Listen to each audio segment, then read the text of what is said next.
முன்னாள் பிரதமர் மன்மோகன் சிங் இன்று நாம் இருக்கும் நவீன இந்தியாவை உருவாக்க காரணமாக இருந்தவர்களில் முக்கியமானவர். இந்தியாவில் மட்டுமின்றி சர்வதேச அளவிலும் மிகவும் மதிக்கத்தக்க தலைவராகவும் பொருளாதார வல்லுநராகவும் மன்மோகன் சிங் இருந்துள்ளார். ஒருமுறை மன்மோகன் சிங் பேசினால் உலகமே கேட்கும் என்று அமெரிக்க அதிபராக இருந்த ஒபாமா கூட பாராட்டியிருக்கிறார். அது குறித்து தற்போது நாம் விரிவாக பார்க்கலாம்.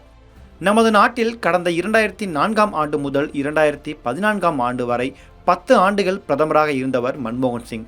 அவரது ஆட்சியில்தான் நமது நாட்டிற்கு தேவையான பல்வேறு முக்கியமான திட்டங்கள் கொண்டு வரப்பட்டன.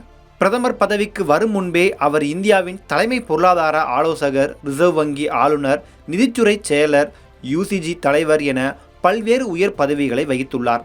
1991ஆம் ஆண்டு இந்தியா கடுமையான பொருளாதார பிரச்சனையை எதிர்கொண்டது.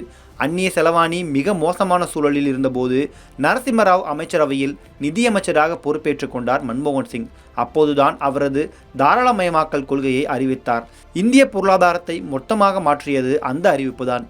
மேலும் பிரதமராக இருந்த காலகட்டத்திலும் மன்மோகன் சிங் பல முக்கிய சாதனைகளை படைத்துள்ளார். வெளியுறவு விவகாரத்தில் அவரே நேரடியாக பல முடிவுகளை எடுத்தார். குறிப்பாக அமெரிக்காவுடனான அணுசக்தி ஒப்பந்தத்தை கொண்டு வருவதில் அவரது பங்கை வரலாறு என்றும் மறக்காது.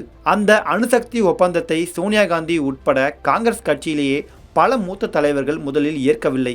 இந்த அணுசக்தி ஒப்பந்தத்தை காரணம் காட்டியே ஐக்கிய முற்போக்கு கூட்டணிக்கு ஆதரவளித்து வந்த இடதுசாரிகளும் தங்கள் ஆதரவை வாபஸ் பெற்றுவிட்டன. இருப்பினும் மன்மோகன் சிங் அதில் உறுதியாக இருந்தார். சுமார் 39 மாதங்கள் அவர் தீவிரமாக முயன்ற நிலையில் கடைசியாக 2008ஆம் ஆண்டு இந்த ஒப்பந்தம் நிறைவேறியது.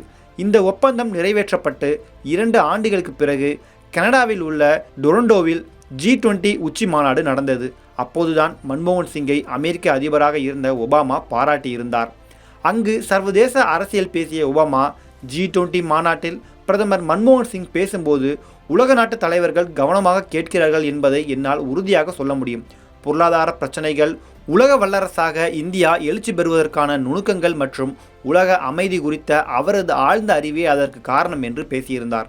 இந்தியா கடந்த 1998ஆம் ஆண்டு புக்ரான் 2 அணு ஆயுத சோதனைகளை மேற்கொண்ட நிலையில் இதன் காரணமாக இந்தியா மீது அமெரிக்கா பல பொருளாதார தடைகளை விதித்திருந்தது. அந்த பொருளாதார தடைகளை முடிவுக்கு கொண்டு வந்ததில் மன்மோகன் சிங் முன்னெடுத்த இந்த ஒப்பந்தம் மிக முக்கிய பங்காற்றியது. இருப்பினும் இந்த ஒப்பந்தத்திற்கு காங்கிரஸ் கூட்டணியில் கடுமையான எதிர்ப்பு கிளம்பியது.